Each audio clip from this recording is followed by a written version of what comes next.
जीवन में जो कड़वी बातें हो जाए, प्लीज उन्हें भूलने की आदत डालिए। जीवन में कड़वाहट किसकी जिंदगी में नहीं आती, जीवन में अशुभ योग किसकी जिंदगी में नहीं आते, जीवन में विपरीत वातावरण किसकी जिंदगी में नहीं बनता। जरा एक बात बताओ, अरे अपने साथ तो हुआ ही क्या, एक बार कल्पना करो।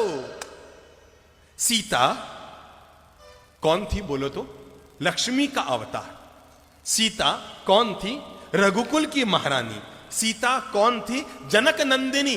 सीता कौन थी? भगवान की पत्नी। अब जरा कल्पना करो तो, पैदा होने के लिए रामायण कहती है उन्हें मां की कोख न मिली, जमीन को फाड़ कर आना पड़ा।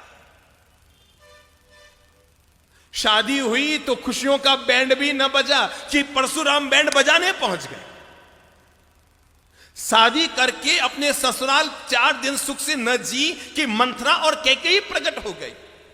पति का साथ निभाने के लिए जंगल में गई तो रावण प्रकट हो गया। रावण के चंगुल से निकल कर आई तो अग्नि प्रकट हो गई। अग्नि परीक्षा में निकल कर आई तो धोबी प्रकट हो गया।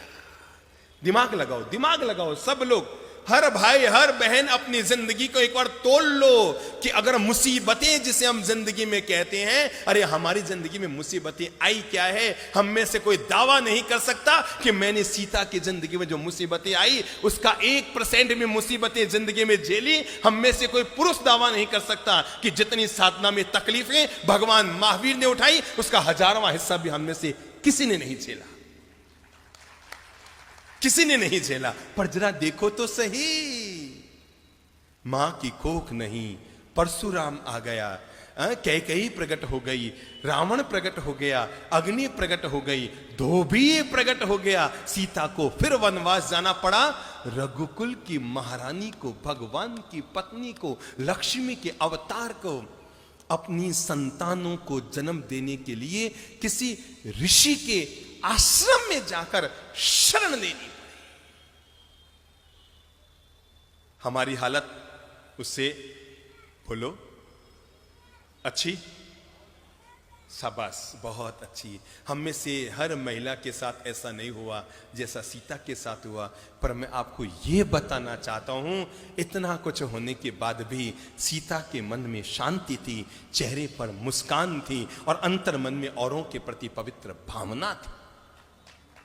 मैंने इसलिए कहा, जीवन में बुरा वक्त तो कभी भी किसी के साथ जीवन में आ सकता है, लेकिन बुरा वक्त आने के बाद भी जब वो वक्त बीत गया, हो गया सो हो गया, जो बीत गई सो बात गई, तकदीर का शिकवा कौन करे, जो तीर कमा से निकल गया उस तीर का पीछा कौन करे। उसने आपकी जमीन दबा ली, नो प्रॉब्लम, जो मेरा है वो जाएगा नहीं और जो चला गया वो मेरा था ही नहीं। किस बात को लेकर मन में विषाद कर रहे हो और किस बात को लेकर मन में पीड़ा कर रहे हो। आपने 5 लाख किसी को दिए थे ये सोचकर कि बुढ़ापे में 5000 रुपया महीना आता रहेगा तो पति पत्नी दोनों सुख से रोटी खाते रहेंगे। मेरे भाई, नियत को बिगड़ते कोई वक्त नहीं लगता।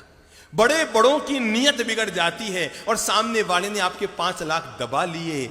चिंता मत करो, ऊपर वाले की व्यवस्था बड़ी गजब की होती है। वो 99 द्वार बंद करता है, तब भी जिंदगी में एक द्वार जरूर जरूर जरूर खुला रखता है। 99 बंद द्वारों को देखना, इसका नाम है विषाद, और खुले एक द्वार की तलाश करना, इसका नाम है जीवन का प्रसाद। भूल जाओ, किसी ने आपके साथ गलत व्यवहार किया, कब तक उसकी गांठ मन में बांधे रखेंगे।